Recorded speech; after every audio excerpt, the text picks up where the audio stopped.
আসসালামু আলাইকুম, সবাইকে স্বাগতম। সবাই কেমন আছেন? আশা করি ভালো আছেন। আলহামদুলিল্লাহ, আল্লাহর অশেষ রহমতে আমিও ভালো আছি।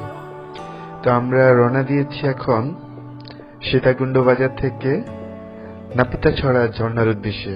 আর নাপিতাছড়া ঝর্ণায় যাওয়ার জন্য ঠিক সীতাকুণ্ড বাজার থেকে মেইন রোডে উঠে আপনাকে যেতে হবে নয়দুয়ারি নামক স্থানে। আর নয়দুয়ারি নামক স্থানে যাওয়ার জন্য আপনাকে লোকাল বাস অথবা লেগুনায় করে যেতে হবে। তো সেক্ষেত্রে লোকাল বাসের ভাড়া জনপ্রতি 15 থেকে 20 টাকা করে নিবে, আর লেগুনাগুলোতে সাধারণত 25 থেকে 30 টাকা করে ভাড়া নিবে। তো আমরা লোকাল বাসে না উঠে লেগুনাতেই উঠলাম। আর লেগুনা করে আপনাকে যেতে প্রায় 35 থেকে 40 মিনিট সময় লাগবে। আর লেগুনায় করে যাওয়া আসলে একটু বেটার মনে হয়েছে আমার কাছে, এই জন্য আমি লেগুনাতে করেই আসলাম।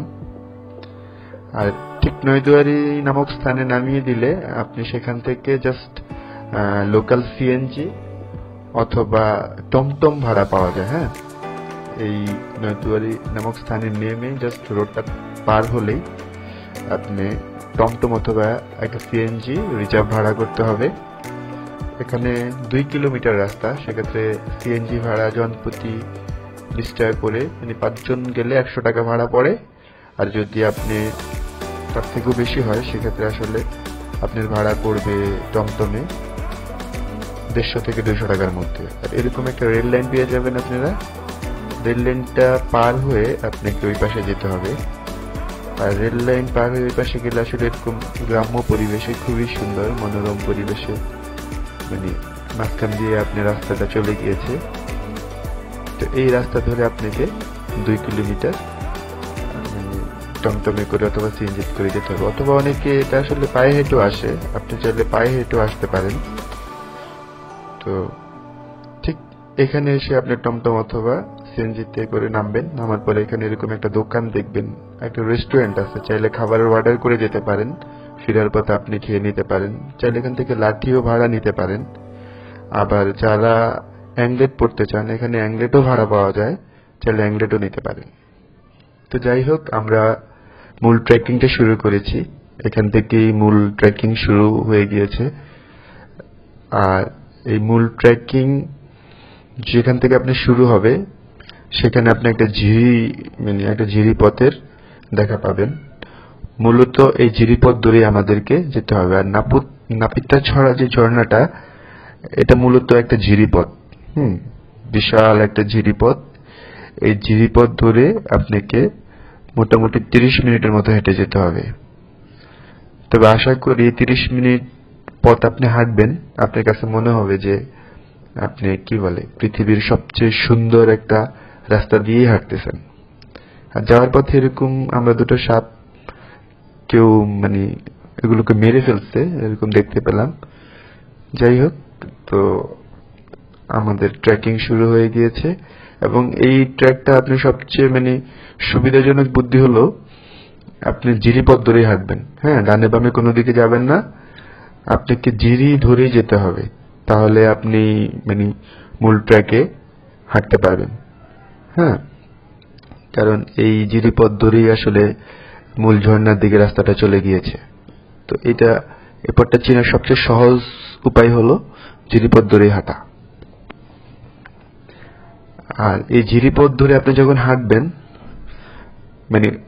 অন্যরকম একটা অনুভূতি আপনার মধ্যে কাজ করবে। একটা বন্য পরিবেশ, হ্যাঁ, একটা ঝিরিপথ, ছোট ছোট পাথর, কোথাও বড় বড় পাথর, আসলে এটা একটা অন্যরকম অনুভূতি যেটা আমি আপনাকে এখানে মুখে বললে বোঝাতে পারবো না। এটা বোঝার জন্য আপনাকে ঠিক এই ট্রেকিংটা যেতে হবে। আর আপনি এই ট্রেকিংটাতে গিয়েই ফিল করতে পারবেন যে আসলে এটা কি ধরনের একটা ট্র্যাক। এটা ফিল করার জন্য আসলে আপনাকে ওখানে যেতে হবে। সবকিছু মিলিয়ে অন্যরকম। আমার কাছে মনে হয়েছে যে প্রকৃতির একটা স্বর্গরাজ্য। আসলে আমাদের খুব কাছাকাছি সীতাকুণ্ডের মধ্যে প্রকৃতির এত সৌন্দর্য লুকিয়ে আছে যেটা আমরা আসলে অনেকে জানি না। হ্যাঁ, আসলে আমরা অনেক দূরে দূরে ট্রেক করতে যাই, সেই বান্দরবন খাগড়াছড়িতে যাই, কেউ কেউ আমরা বিদেশেও যাই, কিন্তু আসলে সত্যি কথা আমাদের দেশের মধ্যে এমন কিছু সৌন্দর্য লুকিয়ে আছে যেটা আসলে আমরা দেখি না। আমরা অনেক অনেক সময় এগুলোকে অবহেলার চোখে দেখি যে দেশের মধ্যে আর কি হইতে পারে, কিন্তু না, সত্যি কথা আমাদের দেশে এত কিছু সুন্দর জিনিস আছে যেটা আসলে আপনি না দেখলে বিশ্বাস করতে পারবেন না। যদিও আসলে এক্ষেত্রে আমি বলবো আমাদের দেশের যে ভ্রমণ করার স্থানগুলো, এই স্থানগুলোতে যাতায়াত ব্যবস্থা ভালো থাকে না, নিরাপত্তা ব্যবস্থাও ভালো থাকে না, যার জন্য আসলে আমাদের দেশে বিদেশি পর্যটক বলেন বা আমাদের দেশীয় পর্যটক বলেন, তারা যেতে আগ্রহ দেখায় না। এক্ষেত্রে আমি বলবো আমাদের সরকারেরও কিছু গাফিলতি আছে। যদি এই জায়গাগুলো আমরা সুন্দরভাবে ফুটিয়ে তুলতে পারি, যাতায়াত ব্যবস্থা ভালো করতে পারি এবং পর্যাপ্ত নিরাপত্তা দিতে পারি পর্যটকদের, তাহলে আমার মনে হয় শুধু দেশি পর্যটক না, এগুলো বিদেশি পর্যটকরাও স্বাচ্ছন্দ্যে এসে এগুলো ঘুরে যেতে পারে। এবং এত সৌন্দর্য, এত সুন্দর জায়গা এগুলো, যেগুলো আসলে আপনাকে আমি ভাষায় প্রকাশ করে বুঝাতে পারবো না। এটা অন্যরকম একটা বন্য পরিবেশে এরকম পাহাড়ি ঝিরি পথ ধরে হেঁটে চলা, এটা আসলে জাস্ট ফিল করার বিষয়। এবং এক ধরনের শুনশান নীরবতা। এখানে যেহেতু পর্যটক খুব বেশি হয় না, খুব অল্প স্বল্প যারা প্রচন্ড ট্রাভেল প্রিয় মানুষ, তারাই শুধুমাত্র এই স্থানগুলোতে আসলে ট্রাভেল করতে আসে।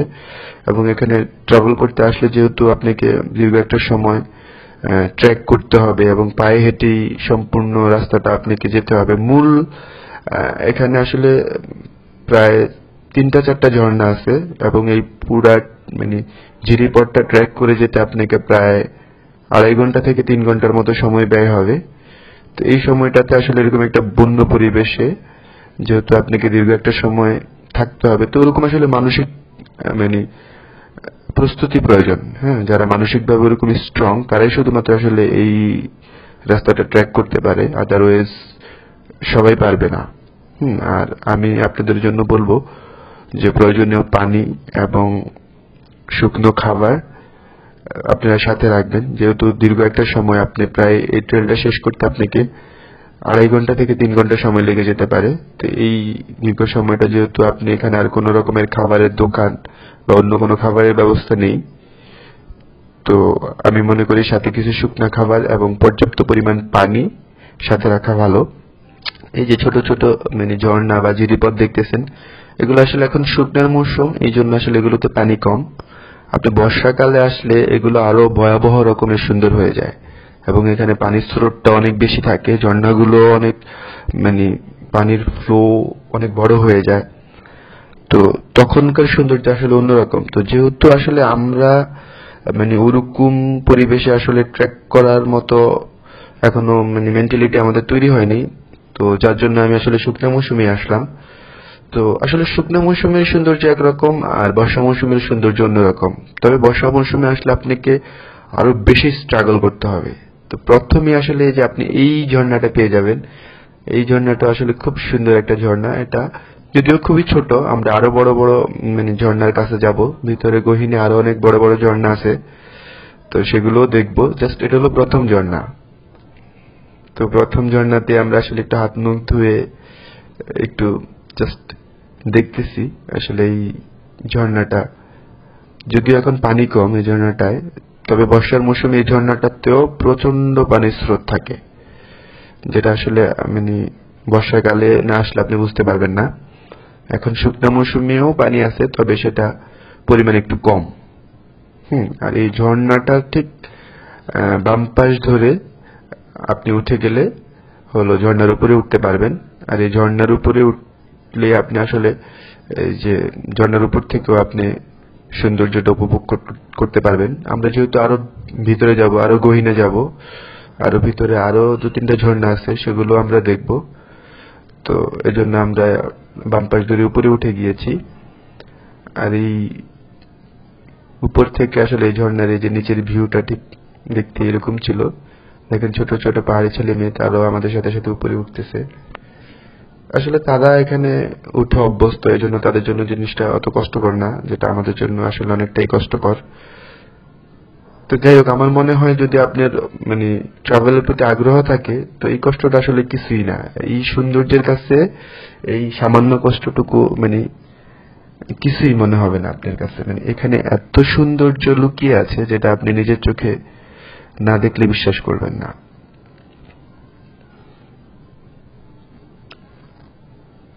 আর এখানে যে ঝর্ণাটার পানি আসলে এখান থেকে নেমে আসতেছে, এই ঝর্ণাটার মূল উৎস আসলে বড় দুটা ঝর্ণা। হ্যাঁ, তো আমরা ওদিকেও যাব।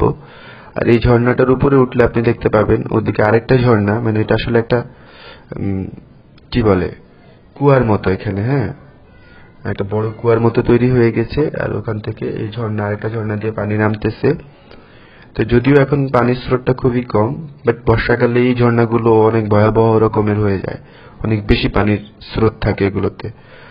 তো ধন্যবাদ সবাইকে যারা এতক্ষণ ভিডিওটির সাথে ছিলেন।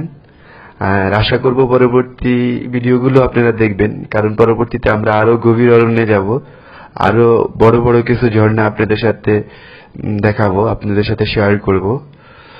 তো যারা নতুন জয়েন করেছেন তাদের প্রতি একটা রিকোয়েস্ট থাকবে, তারা চ্যানেলটিকে সাবস্ক্রাইব করবেন এবং পাশে থাকা বেল আইকনটি বাজিয়ে দিবেন। তো আজকের মতো এখানেই শেষ করলাম।